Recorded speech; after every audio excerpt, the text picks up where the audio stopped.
be showing you how I started off my first needle felting projects.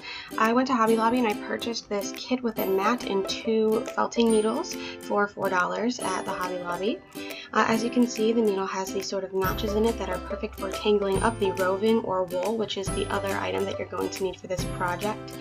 And the whole feel of it is that essentially you just keep poking at it until it tangles and compacts together into a cohesive shape.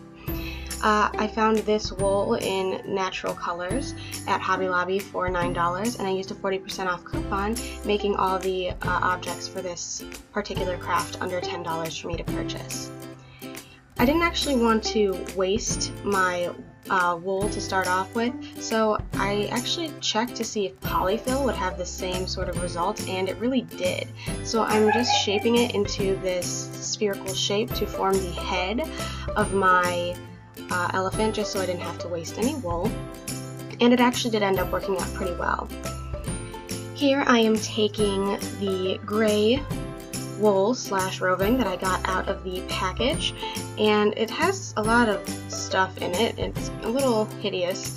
I had to pull some of the things out of there because it became really obvious after a while, but after I had sufficiently covered the head in this color, I began stabbing at it until it essentially made the shape I wanted.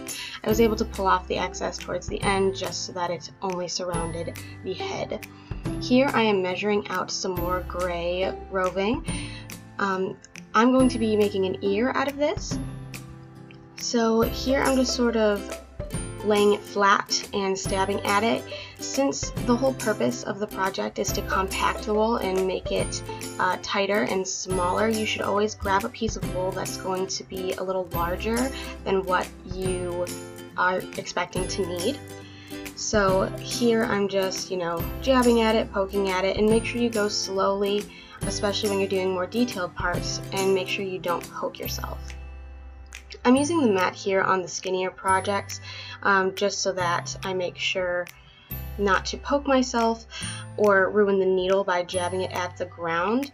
You're going to want to make sure to turn this over and over and over and drag the needle through different things, as I showed you in the last clip, to sort of get the wool in the positions that you want it to be in. And once it looks about like this, you can take it over to your head and start attaching it. Here we're going to sort of just drag it through back and forth in the same spot, just to kind of show you how really easy it is to get these things to attach. It's just a matter of extra poking and extra stabbing to get it to this point where there aren't any more fuzzies or frillies hanging off.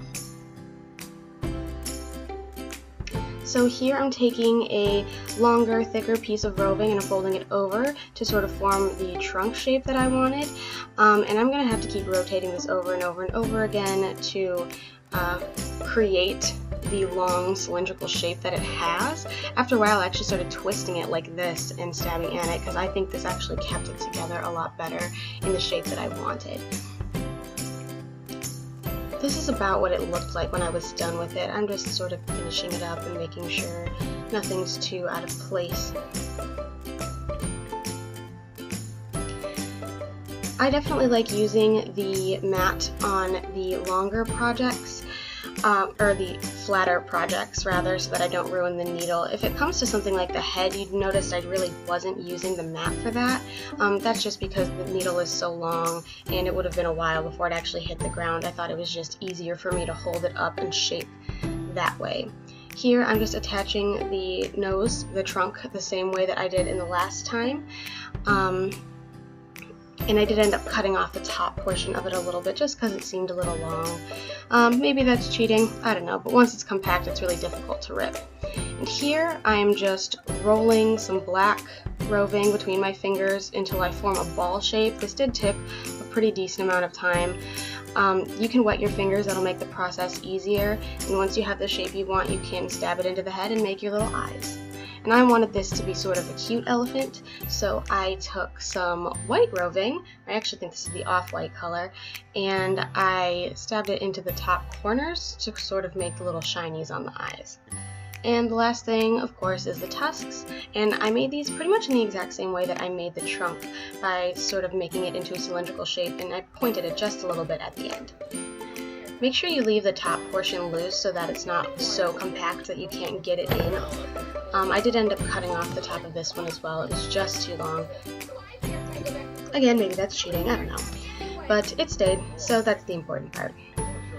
I actually really liked the way that this elephant looked without completely compacting it. I thought the fuzziness sort of added something to it, so once I was done, I just sort of clipped off the little extra hairs to, I don't know, give him a little haircut, I suppose. Typically, when you're making projects like this, you should keep poking at them until there's absolutely no fuzzies hanging out, no little wispies. It should be completely compact, almost like a small puffball. In fact, I actually made an owl before this little guy. He was my first project, and that's pretty much what it should look like. There shouldn't be any hairs hanging off like on the elephant, and it really shouldn't be very squishy, but I thought it was so cute anyway, and I just wanted to keep it. That's just my preference. So thank you so much for watching. Don't forget to like and subscribe, and I will be seeing you in my next video. See ya!